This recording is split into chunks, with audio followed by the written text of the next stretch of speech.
there is pain in the NBFC space. What's your expectation? Do you think this NPA problem passing now from banks to NBFCs is going to be addressed at all in the budget? Well, first and foremost, I must say that I'm very proud that this budget is going to be presented by a lady. So congratulations to her for that. Secondly, this government did a great job on the interim budget. In fact, I don't think we've seen an interim budget that was that adroitly done and created so much of a feel-good factor. So I don't think, they will waste the opportunity of presenting a full budget and not doing few things which can definitely release some of the animal spirit, so to speak. So on the finance side, if you ask me, I do expect one or two things. One, of course, is I do expect to see some critical decisions or some, as you call it in Hindi, thos kadam on the NBFC space. I do hope that that will happen. And the other thing I think that we may get to see, because there's a lot of buzz in the market about that, is about further steps on the PG committee or on the way of PSB reforms. So I do expect something really material on the PSB reforms to come out in the budget this time. Okay, something really material. Good morning, ma'am. Actually, ma'am, are you looking at managing a 33 lakh crore budget. Hers is a 25 lakh crore budget. So as a woman, you've shown the path already. Oh, absolutely, and inspired us all in the bargain. But I also wanted to ask you about what would you expect? When you say something material, are we looking at something radical like privatization of banks perhaps? Well, it may not be a straightaway privatization, but it may be steps towards the holding company that was recommended by the PG committee. See, one or two things I think are looking good. For instance, we've just got the DVR. The differential voting rights, though it's not for the financial spaces yet, but at least we made a beginning with the DVR. Now, in the PG committee also, when they had recommended, they had said that, the government could come down below 51% and still retain control. So I don't think there will be any talk of releasing control, but I do think, that the government will want to come down. Nice. So, there could be a mixture. It may not be an outright privatization, but I think there could be steps taken towards material PSB reforms. No, even if it is 49%, I guess you're out of at least CVC and CAG and all the... Yeah, no, my question, Ms. Bhattacharya, good morning, is why not discuss even bringing it below 51? Why not, discuss privatizing it? That should be discussed. No, I agree with you, which is why I'm saying that privatization is not the panacea for all ills. Okay, at the end of the day, there is a need for the public sector as well, because we know that India is a different kind of a country. There are so many people who are still aspiring to get into the middle classes. So you need maybe some amount of government intervention and some amount of financial system to deliver the social goods, to the people who don't get it otherwise, because it's not always a commercial proposition. And we have seen that with PMJDY. We have seen that with many other schemes where, the public sector first breaches makes the beachhead, and thereafter the private sector follows. So maybe that kind of stuff is still required. And therefore, I think, we probably will see some movement towards that. Because, the government, if you look at the 4 prongs that even the central bank used to recommend, that is recognition, recapitalization, resolution and reform. I think in the first 3 they have moved substantially, but the reform piece is yet to come. So this is probably the right time. Yeah, we have one man who has seen that from the government side, both as CEA and as regulator. Dr. Mohan, thank you very much for being our budget editor. Your sense, sir, public sector banks, what would be your prescription and what would be your expectation? As always, Lata, first of all, good morning, and we hope that we are going to get a progressive budget that lays the groundwork for growth with the welcome shift in the economic survey towards emphasizing growth. Having said that, I think that as far as the public sector banks are concerned, this is not something, the issues are not straightforward, they're not simple, and therefore they're not simple solutions. We just have to keep going on the path of improving their governance, improving their credit assessment capabilities, so that we don't have the problem, the kind of problem of NPAs that have arisen. I don't think, by the way, that setting up a holding company will solve anything. They will, of course, remain as public sector banks.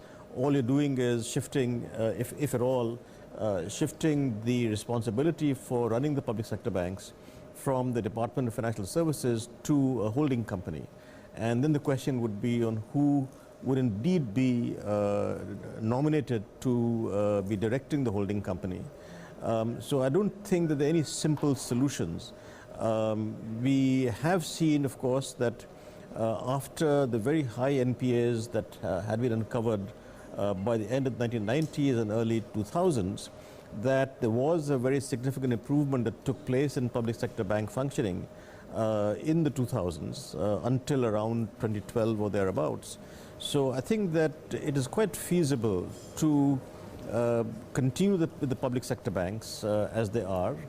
Yes, of course, they need reform, but it's going to be a long slog to get them to improve.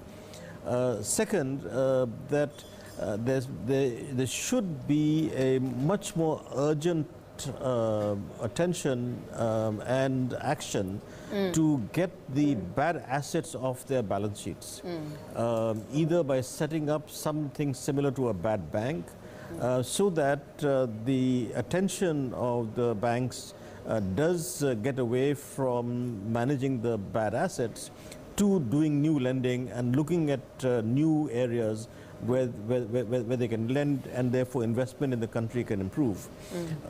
It's not clear, of course, on what kind of bad bank and how, but it seems to me that that is one solution in terms of just taking the bad assets off the balance sheets of the public sector banks, so that they can then start concentrating on new lending. Yeah, well, actually, for the moment, it is peaked off, so I guess that may not be the big problem that the government will focus on as much as it will focus on capital. But Dr. Mohan, I want you to hear this one soundbite that we got from the Chief Economic Advisor yesterday. It changes a 40-year, 50-year path of India. The CA actually said that the Indian government should borrow abroad. Now, I mean, tapping the global market with a sovereign bond. Just hear him out, sir, and I wanted your view on that.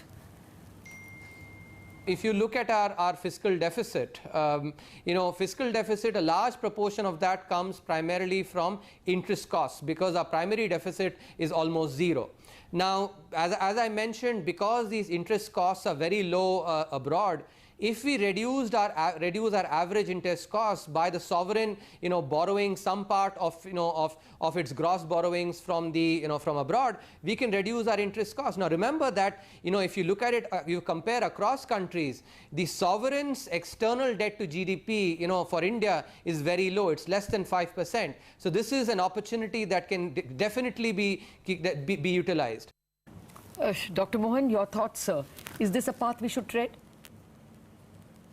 Among the most dangerous, ill-advised suggestions that has been made, as you said, last 40, 50 years, with the kind of fiscal deficits that India has had.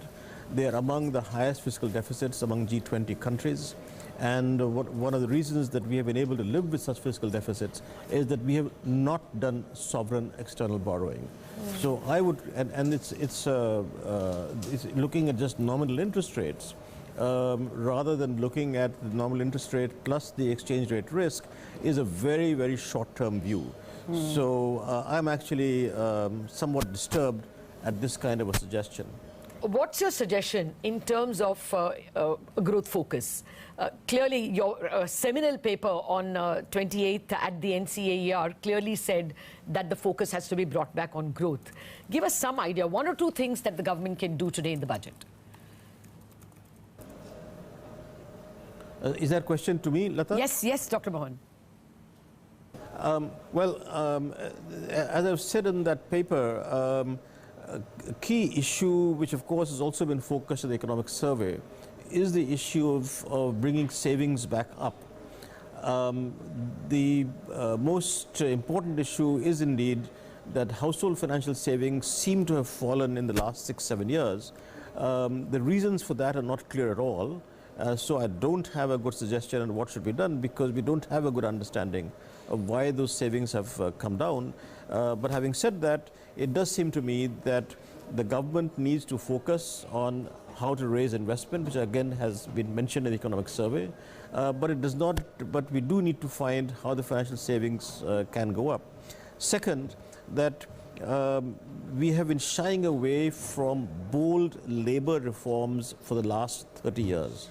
It is now, we no longer have the time to delay these labor reforms so that we can have much greater investment in terms of labor-intensive industry, which is also export-oriented. That has a number of connections in the sense that the key problem in the country is, of course, employment. And therefore, if we do start on the course of bold structural reforms, particularly labor and land, that we can have greater investment in labor-intensive industries. Second, that of course would increase, should be export-oriented. There's a great opportunity once again because manufacturing exports, because of higher wages in China, are moving out. Currently, they're moving very fast to countries like the Vietnam, the Philippines, Indonesia, Cambodia, etc. And we must make special efforts to get those manufacturing opportunities to be shifting to India along with or instead of these other countries. Third, that we perhaps need to make some special efforts to set up coastal economic zones as suggested by Arvind Panagaria while he was Vice Chairman of the Niti Aayog, to get this kind of activity going. So I think that what we need to do is a combination of what you might call macroeconomic or fiscal stabilization in the first instance, to give confidence to investors that the country is on an appropriate fiscal path, and along with that, a more coordinated program for structural reforms, for which I hope the budget speech will give some indication, because those are medium-term things. The first thing, of course, is to consider the fisc, because we do have a major fiscal problem, that the Finance Ministry account suggests that the actual collections of net tax, gross tax revenues of the central government were about 1% of GDP lower than what was in the revised estimates. And therefore, there has to be a realistic take on what is the issue, why were they so much lower than the revised estimates, and then, of course, measures to correct the tax compliance. Right. Especially in personal income tax. Sure. You know, Ms. Bhattacharya actually whetted our appetite when she told us about the prospects that this government has with respect to PSB reforms. I mean, there may not be an outright privatization, but the government could reduce its stake. They've, of course, done that three-way merger of, BOB, Dena and Vijaya pretty well. They pulled it off. So maybe some more smaller mergers as well. But what are you expecting in terms of any, any reforms on the PSB side? Well, I think, that's more important than ever before, because as we've discussed before, fiscal space is very limited. So the dilemma before the government is, on the one hand, growth is slowing and there is no fiscal space to support the economy, which is why I think doubling down on fixing an ailing financial sector has to be the priority of the moment to try and stabilize growth in that form. I would want ideally two things to happen short of privatization. One is, so far, public sector banks have only received resolution capital.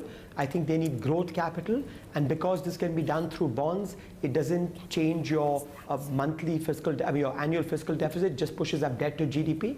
So I'd like to see a systematic layout of what this recapitalization will be over the next year or two.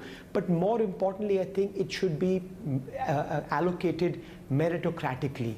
That there should be clear operating efficiency targets where the better banks get more, the not so well-performing banks get less, so there is no moral hazard here. And B, as Ms. Bhattacharya said, we've got an excellent paradigm that's been created by the PJ Nayak committee. So governance reforms, meritocratic allocation of capital, and a path for capital will be critical. And the second part, of course, is some steps that we've discussed before on the NBFC sector, because that's one way to boost growth without widening your fiscal deficit and roiling bond markets and undermining the transmission of RBI's rate cuts. Okay. Well, Sajjid, actually, we are out of time. We do need to discuss a few tax issues as well. Mrs. Bhattacharya, your last thoughts on this holding company, is that also your idea? I think, we have to understand, with all due respect, it's not the same as being controlled by the government. The holding company releases the banks to recruit the right kind of talent, have the right kind of incentive structure. At the end of the day, we are a services company.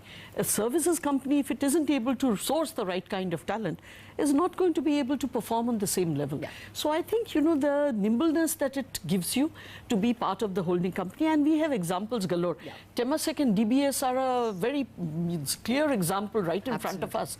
Look at how DBS has changed subsequent to their holding being transferred from the government to Temasek. Yeah. So I think, we should take these examples. We don't need to reinvent the wheel. Yeah. It's already been invented. Let's look at those examples and get on with it. Of course, SBI MF and SBI Life are other examples. Absolutely. Yeah.